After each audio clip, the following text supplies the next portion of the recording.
I think the Singapore strength, probably I can best say with the old Chinese proverb, and my Chinese friends here know better than I, and forgive me if I translate it a little poorly because this comes from one of my Chinese friends translating it for me. The proverb says, vision without action is a daydream. Action without vision is a nightmare. And Singapore is the country which had a vision and they went into action. And this is why I think the country is what it is today. This year when it came,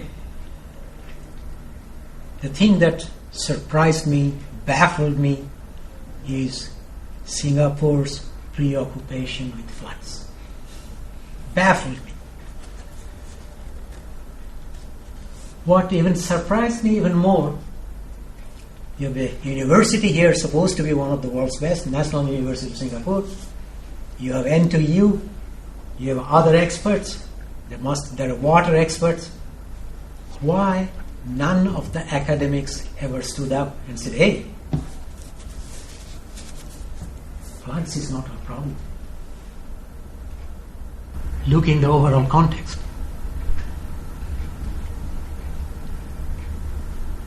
The politicians are worried about floods. People are worried about floods. I asked myself, why are the academics who cannot put some of the very simple, fundamental things about floods into the public domain? The first thing at Oxford I used to teach my first year students on flood hydrology. Very elementary fact of life, which in the entire discussion in floods has been ignored. And that is, you cannot control floods 100%. It is impossible. Why can't we control floods? So let me explain why it is not possible for any society to control floods. The fundamental principle, hydrologic principle of floods is, on an average, we say there are big floods. You can say this flood occurs 1 in 30 years. Average. That means over a 1,000-year period, maybe 30 times that flood will occur. But you do not know whether that will occur this year or not occur for the next 60 years, and then the next 30-year flood will occur at the end of 60th year or what. We do not know. Nature has no memory. Things happen at random. It's a fact of life. So we are talking about a 30-year flood. Okay, you want to protect Singapore from 30-year flood? Engineering-wise, no problem. What you have to remember, in order to protect Singapore for 30-year flood, there's a cost involved. I mentioned about a 100-year flood. Now the 100-year flood does not occur every 100 years. It occurs perhaps in 2,000 years, it might occur 20 times.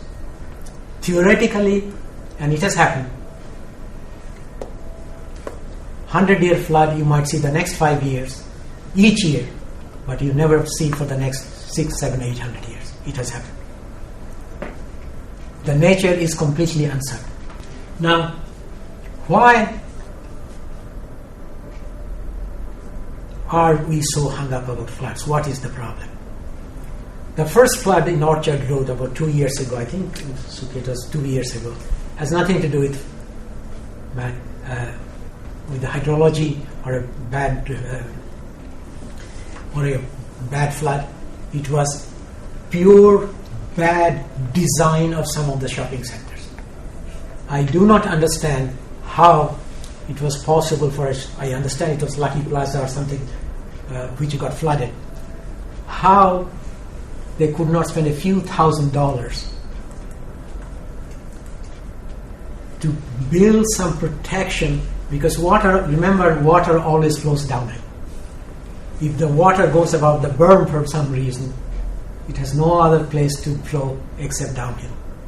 It would have been a comparatively simple measure if, I don't know if it's required by law, but if not, it should be required by law, that those shopping centers, especially that has a deep go 7 levels, have some sort of a protection so that water, when it goes over the berm of the road, do not flow down.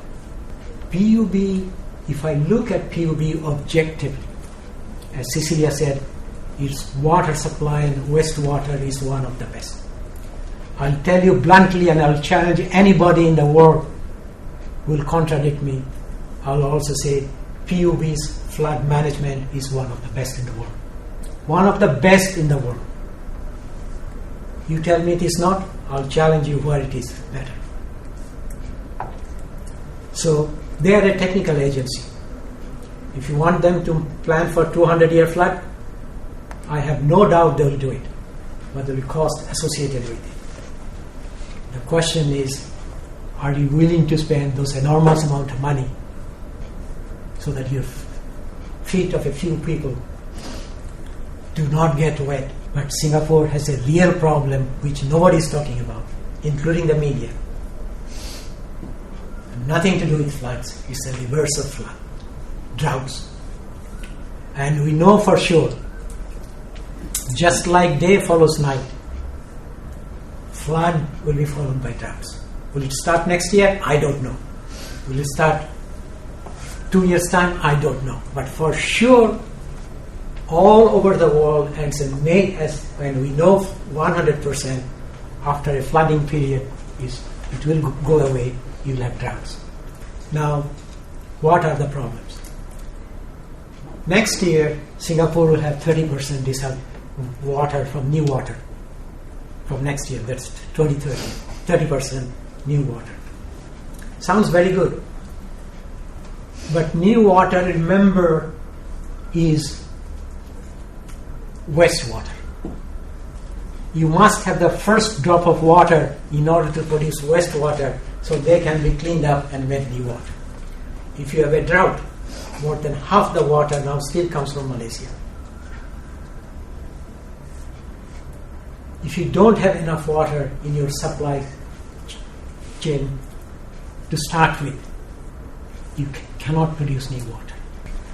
As a friend of Singapore, I would say that should be the preoccupation in the country.